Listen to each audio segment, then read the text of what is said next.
Bismillahirrahmanirrahim. Assalamualaikum warahmatullahi wabarakatuh.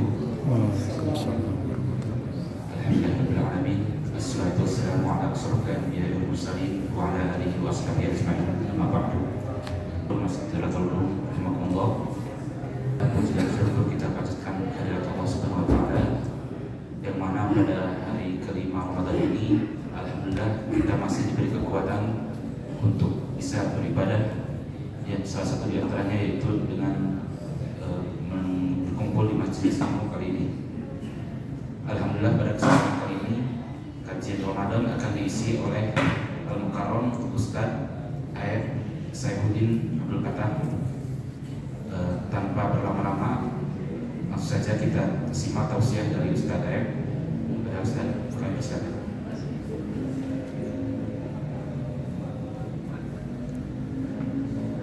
Bismillahirrahmanirrahim. Assalamualaikum warahmatullahi wabarakatuh. Waalaikumsalam warahmatullahi wabarakatuh. Alhamdulillah, alhamdulillahilladzi farrada siyam wasilatan littaqwa. Wassalatu wassalamu ala nabiyil mustafa wa ala alihi wa sahbihi ahli sidqi wal wafa. Asyhadu an la ilaha illallah wahdahu la syarika lah wa asyhadu anna Muhammadan abduhu wa rasuluhu la nabiyya ba'da. Fa inna asdaqal hadits kitabullah wa khairal huda hudan nabiyyi sallallahu alaihi wasallam. Wa syarrul umur muhdatsatuha wa kullu muhdatsatin bid'ah wa kullu bid'atin dhalalah wa kullu dhalalatin finnar. Fasatadkuruna ma aqulu lakum wa ufawwidu amri ila Allah innallaha basirun bil ibad. Puji dan syukur mengawali kajian kita. Kita harus bersyukur karena sampai detik ini masih diberi umur. Padahal banyak orang yang seusia dengan kita sudah dipanggil oleh Yang Maha Kuasa, bahkan yang lebih muda dari kita.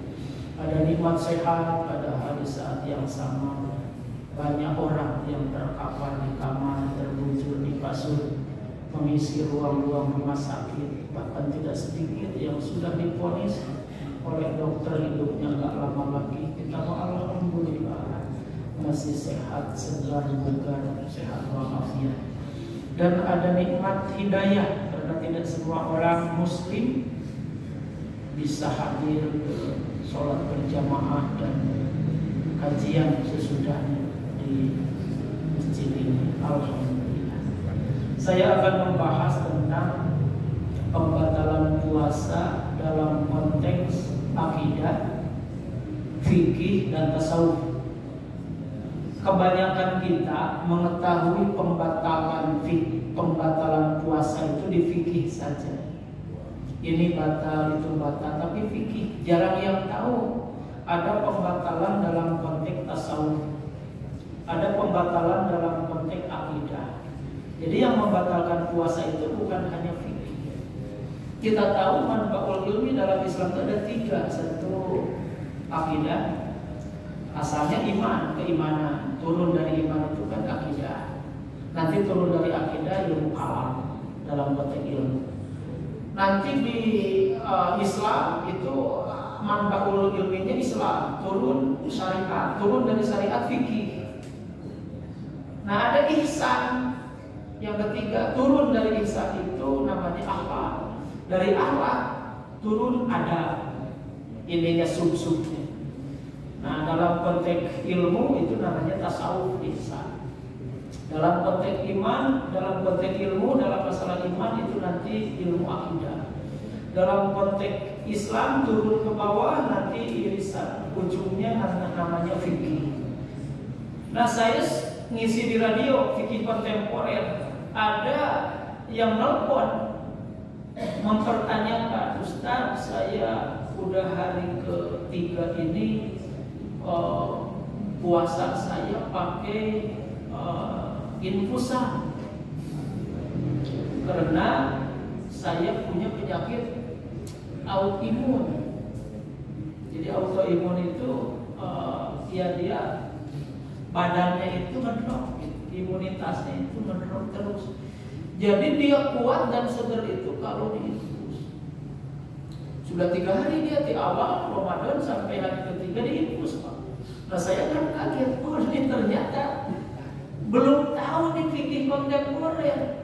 Kalau fikih klasik dia udah tahu bahwa tabtulu batal. Yabtulu batal as-saumu puasa atau as-saumu orang yang puasa di salah satu asbabin dengan 3 sebab. 1 aklun makan, 2 surbun minum, ketiganya jimaun hubungan suami istri.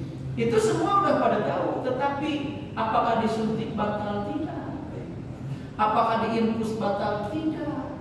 Apakah donor darah batal tidak? Apakah transfusi darah batal apa tidak? Apakah pakai spray asma disemprot batal tidak? Apakah berkumur pakai penyegar mulut batal tidak? Apakah rokok elektrik batal apa tidak? Pakai kecer mata apakah batal atau tidak? Dibekam apakah batal atau tidak? Dan hal-hal yang sifatnya nggak ada zaman Nabi, nggak ada zaman sampai mazhabul arba'ah, Imam Abu Hanifah, Imam Malik, Imam Syafi'i, Muhammad bin Hanbal, nggak ada tuh masalah-masalah yang tadi endoskopi ke dalam.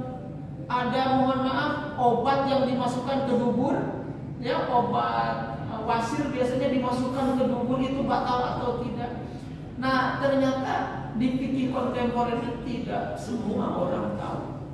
Maka di kesempatan ini saya waktu berapa nih 20 menit kita akan membahas pembatalan puasa dari konteks akidah, ya keimanan, dari konteks fikih dan konteks ekonomi.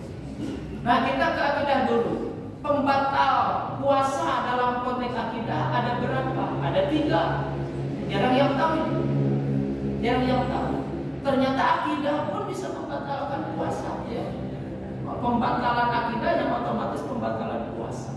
Mana yang 3 itu? 1 kufur, kafir. Kan kufur itu kelakuannya, orangnya kafir, subjeknya. Yang keduanya syirik, orangnya namanya musyrik, kelakuannya syirik. Yang ketiga murtad, orang yang keluar dari Islam. Nah itu batal puasa.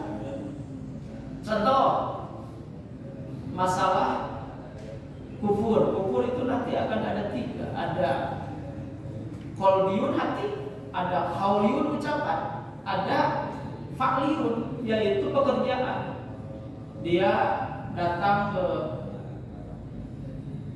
batu besar atau pohon besar, terus mbah Jamroh nenek moyang kami yang bersemayam di pohon ini, saya mohon, saya di PHK, ya saya karyawan Serintek, di PHK saya sekarang bingung mau kemana, mintalah petunjuk, saya akan tidur di sini, masuklah ke mimpi saya, dia tidur, tiba-tiba datang Mbah Jamroh.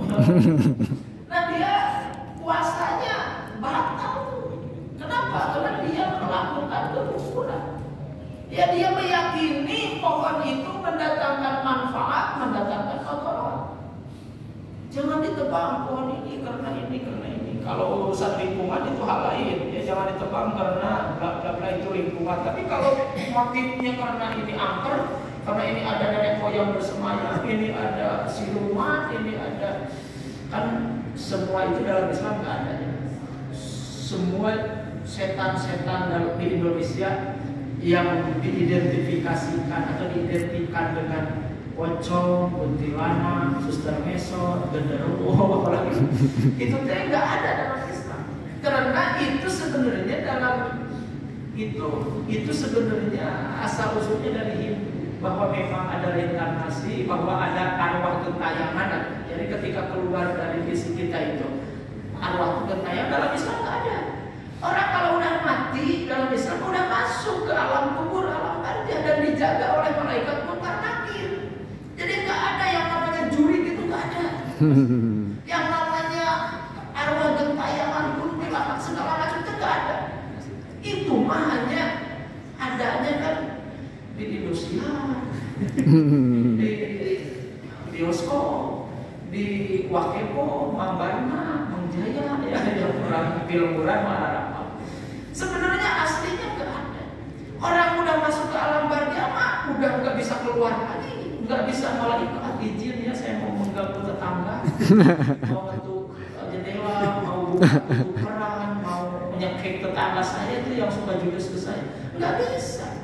Ya malaikat mah nggak bisa disokong, sudah diberi jadi ya udah atau sobek, nggak bisa. Orang udah masuk ke alam barzah nggak bisa keluar lagi. Makanya di dalam Islam nggak ada yang namanya arwah gentayangan. Maka semua para sahabat nggak ada yang takut sama mayat. Zaman Nabi nggak ada yang takut sama mayat. Bahkan kalau sekarang ke Arab, orang Arab nggak takut mayat. Mereka takutnya jin, takutnya jin. Tapi kalau mayat nggak takut di Indonesia, takut mayat apa takut orang jahat? Ya survei aja sekarang di sini teman-teman, takut ke kuburan malam-malam atau takut ke jalan raya malam-malam? Jujur aja lah, jangan jadi kita takut ke kuburan. Padahal saya mau nanya, yang sering kematian datang entah oleh geng motor, entah oleh kejahatan, entah oleh tabrakan, itu di kuburan apa di jalan raya? Jalan raya. Di jalan raya. Kenapa tuh takut ke kuburan? Padahal kuburan itu tempat teraman di dunia ini. Sok Anda datang ke kuburan, ada geng motor di kuburan? Gak ada. Ada pencopet di kuburan? Gak ada. Atau ada walia gitu di kuburan? Jangan kuburan, gak ada. Jadi kuburan itu sebenarnya tempat teraman, tapi anehnya di Indonesia justru tempat yang paling kita Takuti. ditakuti. Mayat itu mayat manusia. Ya mau nanya nih, kita takut ke orang hidup, takut ke orang mati? Jujur, takut ke mayat, takut ke orang hidup? Banyak kita takut kepada orang mati. Padahal yang berbahaya itu orang hidup.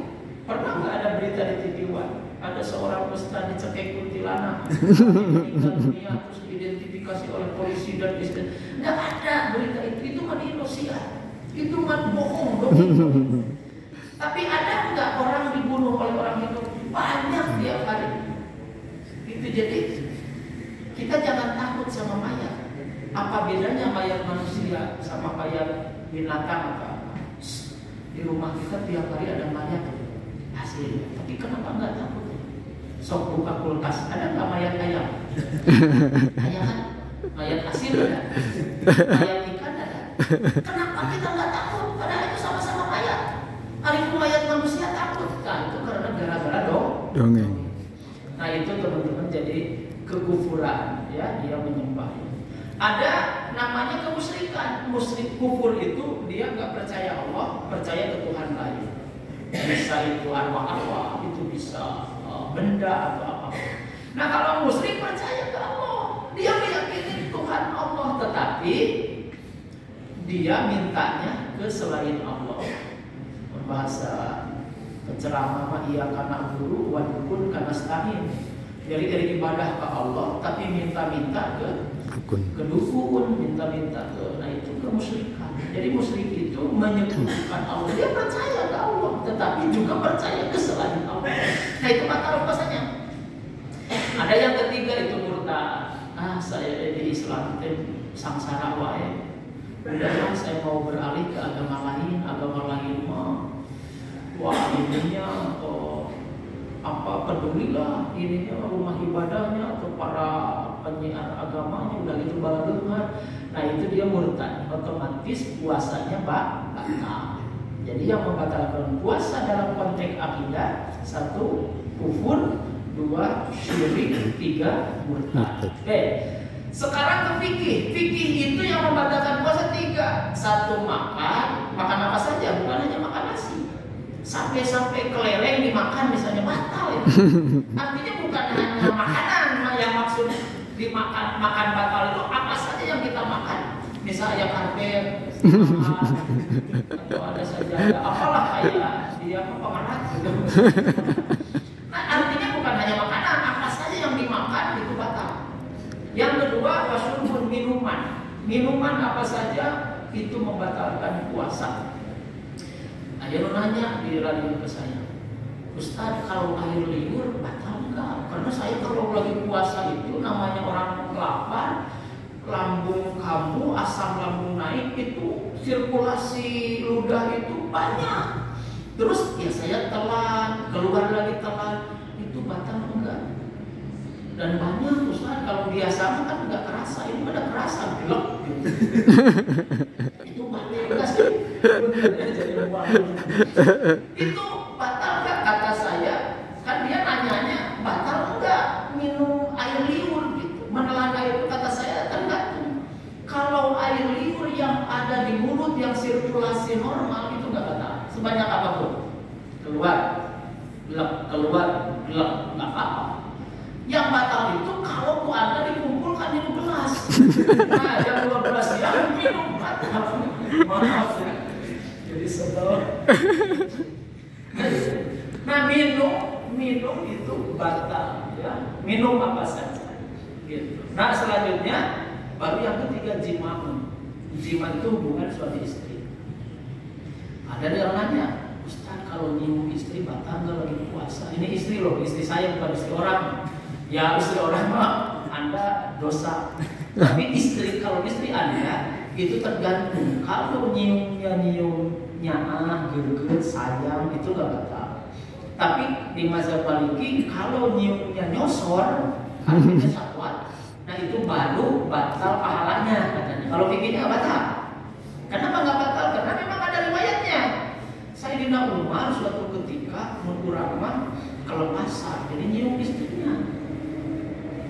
Dan nyiumnya ya mungkin sawah.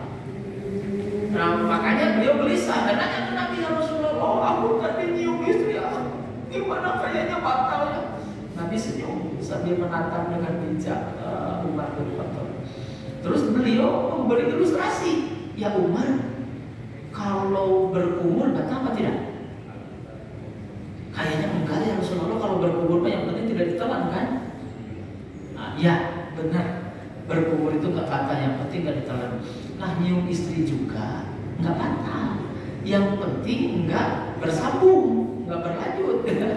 Nah, kalau berlanjut ke tingkat selanjutnya, level selanjutnya itu batal. Jadi sekali lagi minum itu membatalkan puasa. Yang ketiga itu hubungan suami istri membatalkan puasa, tapi sekedar nyiumnya itu tidak membatalkan.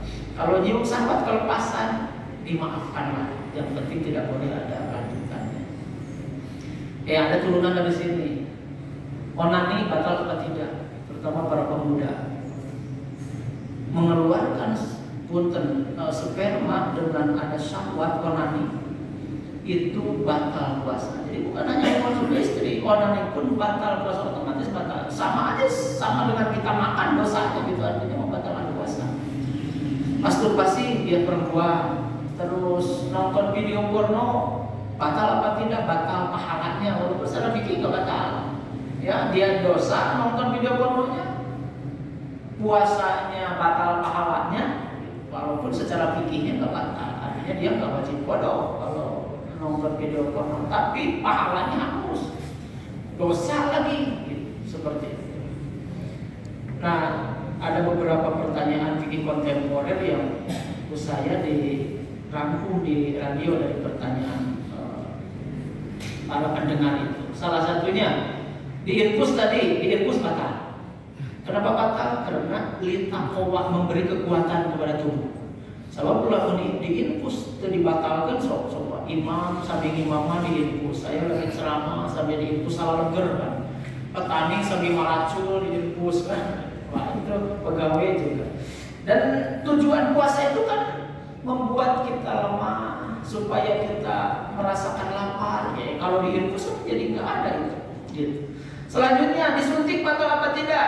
Disuntik tidak batal. Kalau disuntiknya cairan yang disuntikannya itu obat, kecuali kalau suplemen, ya mau disuntikan nanti di sana, naon gitu, ketimbang ekstra dos misalnya, nah itu batal. Ya. Tapi kalau obat kan disuntik biasanya obat. Kalau infus kan infus itu sebenarnya makanan yang dicairkan lah, nutrisi yang dicairkan itu batal. Walaupun sama-sama teknisnya disuntikan, tapi bukan soal disuntikannya, tapi soal tujuannya. Kalau disuntik malita dawa untuk pengobatan, kalau infus malita kowa untuk kekuatan. Maka nyambung. Donor darah batal enggak? Di Suratul Qulub itu mau ada program donor darah bulan puasa jam 4 sore. Aduh, batal enggak ya? Donor darah itu kan keluarin darah kita, enggak batal. Ya, dengan syarat medisnya aman, misalnya enggak akan pingsan, enggak akan ada efek ke puasa, yang enggak batal. Yang batal itu justru kembali kalau kita ditransfusi. Waduh, ini Pak, darahnya harus ditransfusi segera, ini bahaya ini. Nah, otomatis itu puasa kita batal. Transfusi darah. Spray asma batal apa tidak? Tergantung. Kalau spray asmanya kita lagi asmanya kambuh, nggak batal karena lita dawa pengobatan. Tapi kan ada cairan ke dalam, ya kan asma biasa segera mencair, kayak menguap. Jadi nggak apa-apa. Terus kalau pelega hidung, tergantung juga. Kalau kita lagi flu, nggak batal. Tapi kalau sebenarnya Ustaz saya nggak flu nggak apa-apa, tapi saya mah fix inhaler teh gitu ya. Ini tidak candu. Kalau nggak pakai fix inhaler teh saya mah lulus tadi. Udah pakai Ustaz saya teh jadi jamnya berpuasa asa jika dahan 2 piring. Nah itu batal. Kenapa? Karena tujuannya bukan pengobatan, jadi penguatan untuk fisiknya. Jadi batal. Jadi tergantung lita dawa, lita kowa, konsepnya dua. Kalau lita dawa pengobatan, kalau lita kowa kekuatan, itu aja prinsipnya. Apapun bisa dikenakan dengan definisi dua ini. Ibu-ibu nih, ada ibu-ibu kan mengecap masakan batal apa tidak Ustaz? Karena kemarin saya dimarahin suami, katanya mama begier beli. Kenapa ini makanan asin wae? Akhirnya saya boleh nggak mencicipi makanan? Boleh, dengan syarat hanya kena ke lidah, mengetahui ini teh kurang garam atau kurang gula, langsung diludah-ludahkan kembali sampai netral kembali. Ya nggak apa-apa. Yang batal itu kalau mencicipinya satu mangkok. Mencicipi lagi boleh mencicipi dulu itu satu mangkok. Alhamdulillah itu kurang buya, ini mah tidak kurang gula. Nah gimana maknya kan kata Ustaz boleh dicicipi? Oh gitu mah, memang segimana semangkok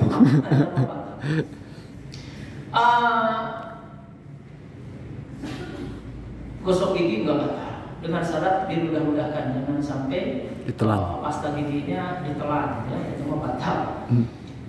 Penyegar mulut diludah-ludahkan, misalnya saya nggak enak lah rapat, teman-teman dari itu dari ruangannya kecil, saya misi bau mulut, sebelum rapat ya bu pakai air biasa, diludah-ludahkan sampai netral kembali ya. Kalau panasnya sih masih ada, tapi sampai netral ya nggak apa-apa. Epilepsi batal apa tidak? Epilepsi di ayat itu kalau tidak menghabiskan seharian nggak batal. Kalau pingsan nggak batal kalau tidak menghabiskan seharian. Dibius total 2 jam mau tindakan operasi batal apa tidak? Tidak batal dengan syarat tidak menghabiskan semua hari. Ustaz, hari tidur seharian batal apa tidak? Misalnya beres sahur teh komplek begitu bangun maghrib si eta yang puasa teh. Ustaz, saya punya anak beres sahur teh tidur bangun ada maghrib, ada beduk, itu batal nggak puasanya? Maka saya dengan ibu ada niat anak itu sahur, tapi ada niat sahur. Ya secara fikih kalau ada niat tidak makan, tidak minum, tidak hubungan suami istri, sah puasanya. Akhirnya saya dijawab, ibu, anak ibu sah puasanya, tapi masuk neraka. Akhirnya, sah tapi masuk neraka. Ini gimana Ustaz? Kan ke sholat subuh, ke sholat lohor, ke sholat asar, bagaimana tidak masuk neraka? Sholat itu daripada saum itu lebih urgent dalam Islam. Awal ma yuhasab bil abdi yaumal qiyamah as-salat tidak salat sayri amali idza fasadat semuanya. Sholat itu awal hisab, baik sholatnya, baik seluruh amalnya. Jelek, sholatnya jelek semua amalnya. Maka secara fikih puasa anak ibu sah, tapi maaf anak ibu masuk neraka. Kaget. Maksud saya ialah bertobat dan tidak mengkodok ya. Nah intinya tidur seharian tidak batal puasa. Begitu teman-teman, itu secara fikih. Karena terbatas waktu kita ke tasawuf aja. Nah tasawuf itu yang membatalkan ada 5. Jarang yang tahu. Kebanyakan tadi yang fikih aja. Tasawuf itu yang membatalkan artinya apa? Batalnya bukan batal fikih, nggak harus kodok. Puasanya nggak harus dibatalin, langsung aja biasa puasa, tapi secara pahalanya hangus begitu.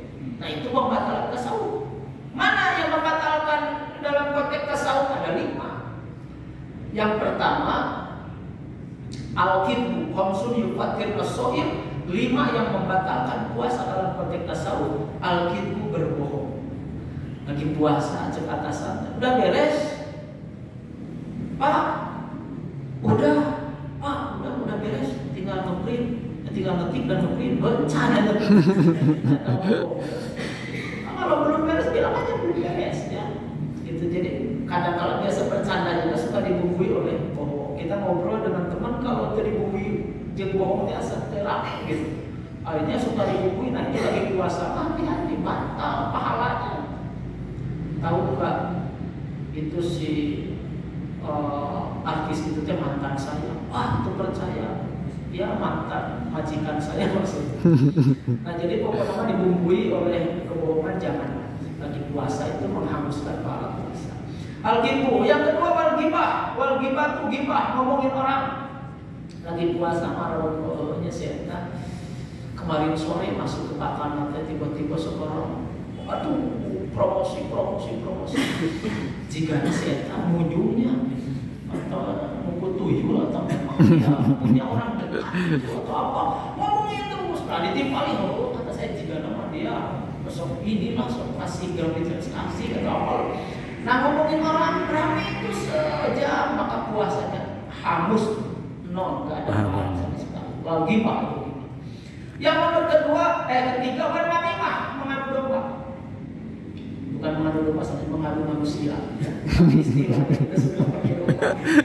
Cuma orang baru itu sudah tersinggung ya. Saya termasuk orang-orang yang bukan mengadu domba. Ya maksudnya ngadu domba itu ngadu jelema, tapi istilahnya pakai domba. Kita sudah ngadu domba. Nah gini, ngadu domba itu menyampaikan si A ke informasi dari si A ke si B supaya si B membenci si A. Menyampaikan informasi dari si B supaya si A membenci si B. Kata si A, kamu aneh, hidup, segala rupa dijadikan supaya si A itu benci ke si B. Ke si B juga, si A mana itu jam orang, begang, goreng, tongos, segala rupa. Akhirnya mereka musuhan. Nah itu pahalanya hangus. Gak ada tempat hafal puasa. Wanamimah wa yaminul ghamus, dan saksi palsu, sumpah. Lagi puasa pantang kita sumpah. Sumpah itu kan di dalam fikih dibolehkan kalau dalam 2 kondisi. 1 kalau diminta, 2 kalau di pengadilan. Contoh, kamu ini yang ngambil ini kamu bukan? Enggak, saya nggak ngambil. Demi Allah kamu nggak ngambil. Karena nggak ada siapa-siapa aja, ada kamu ini di ruangan ini tadi. Ini tiba-tiba hilang. Demi Allah kamu nggak ngambil. Maka kalau diminta demi Allah saya tidak mengambil. Nah baru boleh. Atau di pengadilan, maka saudara saksi silakan untuk bersumpah dulu, ya boleh. Tapi kalau sedikit-sedikit, hari kamu puasa atau cadu, saya mau puasa, mendung cadu dari guru atau kalau istilah-istilah suwer, berani bisa bergeledek demi Allah, billahi tallahi. Nah itu tidak boleh ditabur gitu, sumpah. Sumpah itu kalau tidak diminta jangan. Nah jadi jangan sedikit-sedikit sumpah, sedikit-sedikit suwer, sedikit-sedikit cadu, mendung, naik apalah itu nggak boleh. Nah itu bisa membatalkan pahala puasa. Dan yang terakhir, wanatu bisahwa, melihat dengan sahwa. Aduh puasa saya jenuh kieu, gabut, nonton dia Netflix, dan nonton drakor, wah yang keciuman, yang segala rupa digares aneh nanti. Jangan kedengar bumbunya, aduh drakor cepat diseru, dan kamu India, ya kaos kelenci budak-budakan ditinggal gitu. Nah pahala puasanya hangus. Mungkin secara fikih nggak batal puasanya, nggak usah kodok, tapi pahalanya hangus, sia-sia gitu puasanya, nggak ada apa-apa. Nanti aneh di akhiratnya malaikat, saya kok tiap tahun puasa tapi nggak ada di catatannya. Oh, udah maneh mah puasa sih puasa tapi panon jelalata. Puasa sih puasa tapi orang diomongin terus. Puasa sih puasa tapi gelut tuh emang lima para saya maneh mah. Nah, jadi kayak gitulah kurang lebih. Jadi hati-hati pembatal puasa bukan hanya fikih, tapi ada akidah, ada fikih, ada tasawuf. Yang tasawuf barusan dipahami. Itu saja barangkali nggak termohon panitia. Kalau ada tanya jawab, mana 1-2. Kalau nggak ada apa-apa. Baik, alhamdulillah telah kita simak tausiah dari Ustaz. Bagi yang ingin bertanya, silakan.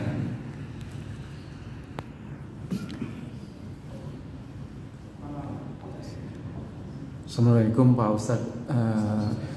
Dengan yang tadi membatalkan puasa itu ada satu yang belum ini ya, mungkin tadi ya, misalnya kalau ada orang tua yang marahin anaknya gitu, atau ada yang temen itu jadi atau marah-marah atau pimpinan yang marah gitu. Nah, itu bagaimana gitu? Terima kasih. Assalamualaikum. Ya, terima kasih. Puasa itu kan al-imsak. Imsak itu 2, imsak dari segi makan, minum, dan memasuk isi, dan imsak dari emosi dan syahwat. Nah, marah itu memang berarti dia tidak bisa menahan emosi. Jatuhnya kemana? Bukan ke fikih, tapi ke tasawuf. Nah, di tasawuf itu salah satu pengangkatan hawa nafsu dari keseluruhan yang 5 itu ujungnya hawa nafsu. Ya, pokoknya yang 5 ini ujung nama hawa nafsu dalam konteks syahwat atau amarah. Nah, orang yang marah-marah bisa jadi kalau dia zolim, jahat, batal puasa dalam konteks tasawuf, artinya pahalanya hangus. Tapi kalau dari sisi yang memang ini marah itu, apakah Nabi tidak pernah marah? Nabi pernah marah, ya, pernah marah. Tetapi apakah atau tidak ada anak yang memang lapor dinasehatan, udah enggak, udah diarahkan enggak, ya kita harus melotot. Masa anak ke sholat dibiarin? Kamu tidak mau sholat, nah ini udah mau habis waktunya. Itu marah dalam hak, enggak apa-apa, enggak apa-apa. Kalau marahnya itu memang hak itu sesuatu yang oleh agama dimaklumi, harus bahkan gitu. Sayyidina Umar marah ketika ada, Sayyidina Abu Bakar yang lembut saja ketika enggak ada, ketika ada yang menolak zakat marah beliau itu. Jadi marah itu tergantung. Kalau marahnya sifatnya hanya hawa nafsu amarah saja, ketika bertengkar, tersinggung di jalan, saya melaksanakan naon itu orang itu. Naon yang saya. Nah, eta mah bisa membatalkan, menghanguskan pahala puasa. Tapi kalau marah hak bapak ke anak, guru, murid di puasa teh kalau kasar ini karena gitu. Guru bapak ini gimana kalian mau belajar apa tidak? Nabi itu ketika puasa beliau perang Badar, ketika puasa tarik bin Ziyad menaklukkan Eropa, ketika puasa kenapa kalian malas? Marahnya guru, marah hak, jadi tidak apa-apa. Yang tidak boleh itu kalau marah yang sifatnya hawa nafsu amarah, gitu ya, tersinggungan, baperan, gitu ya, emosional, temperamen, itu yang tidak boleh. Begitu. Terima kasih, Pak. Ada satu lagi.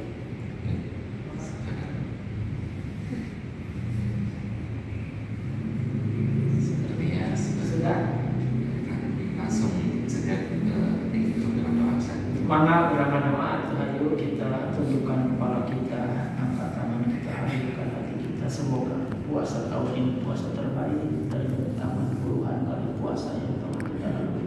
Allahumma inna nas'aluka imanan daiman, wa nas'aluka qalban khashi'an, wa nas'aluka amalan mutaqabbalan, wa nas'aluka khairan katsiran, wa nas'aluka al-afwa wal afiyah, wa nas'aluka syukra 'alal afiyah, wa nas'aluka ghina 'anil nas.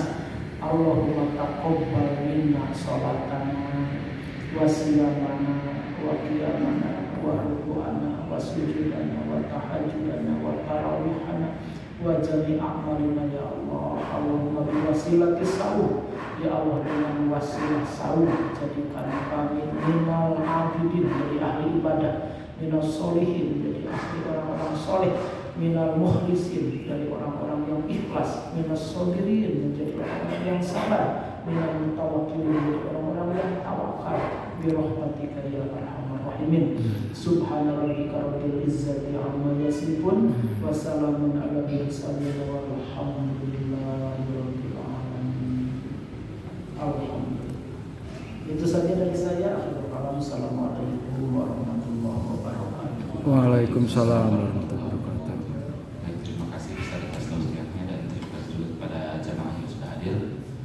Kita tutup dengan doa kafaratul majlis. Subhanallah bika asyhadu an la ilaha anta astaghfiruka wa atubu ilaik.